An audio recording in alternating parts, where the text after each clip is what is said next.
केसिंगारे चोर मानकर सक्रियता गत किछि दिन तले चोरी अभियोगर 24 घंटा भीतर चोर मानक धरी निजर कार्यदक्षता बल सहरवासी विश्वासर पात्र होइतिबा केसिंगा पुलिस आज समालोचनार पात्र होइछि।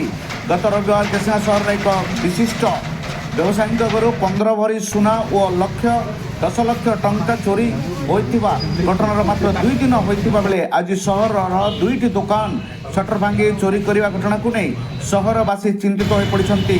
लगातार 3 दिन भितर 3टी जगार चोरी कर पुलिस निद हजाइबा सहित पुलिस को खोला चैलेंज देते चोर मैंने।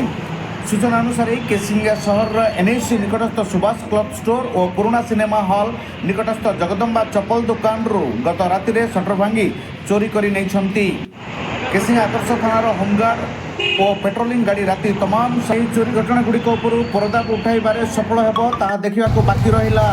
केसिंगार Surya Kumar report Star News Odisha.